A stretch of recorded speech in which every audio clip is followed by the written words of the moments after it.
దేవుడు నన్ను విడిపించిన దాన్ని బట్టి నేను ఆనందిస్తున్నాను అన్నవారు ఉన్నారా? దేవుడు నన్ను స్వస్థపరుస్తున్నాడు, స్వస్థపరిచినందున నేను ఆనందిస్తున్నాను అన్నవారు ఉన్నారా? I enjoy because God is real. Hallelujah. ఆయన మాట లేకుండా, క్రియ లేకుండా ఉన్న వ్యక్తి అయితే ఉన్నవాడైతే we do not rejoice కదండి. ఆయన మాట్లాడే దేవుడు, ఆయన మన జీవితంలో కార్యము చేసే దేవుడు, ఆయన మన మధ్యలో సంచరిస్తున్న దేవుడు, ఆయన మాటలు ఇచ్చి నెరవేర్చే దేవుడు, ఆయన వాగ్దానం ఇచ్చిన దేవుడు, నమ్మదగిన దేవుడు. వాక్యంలో ఉంటుంది, అభిషేకము బట్టి కాడి విరగొట్టబడుతుంది అంటే. ఇది మీరు విక్కర్ చెప్తారండి. Anointing breaks the yoke. ఏం చేస్తుంది? Anointing breaks the yoke. అభిషేకము కాడిని విరగొడుతుందంట. ఏ కాడి?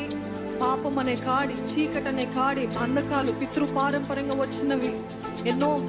గత జీవితంలో, గత కాలంలో మీరు చేసిన ప్రతిదీ ఎంతో దాని కాన్సిక్వెన్సెస్. కానీ ఎప్పుడైతే దేవుని అభిషేకం ఉంటుందో, ప్రతి కాడి, ప్రతి భారము, మీ భుజాల పైన మోస్తున్నారేమో భారము, but when the anointing comes God will deliver. Hallelujah. అందుకనే మనము, దేవా నీవు నన్ను అభిషేకించు ప్రభా, నీ అభిషేకము నన్ను విడిపిస్తుంది ప్రభా, నీ అభిషేకము నాకు విడుదల దయచేస్తుంది, నీ అభిషేకం బట్టి నేను గొప్ప కార్యాలు చేయగలుగుతాను ప్రభా.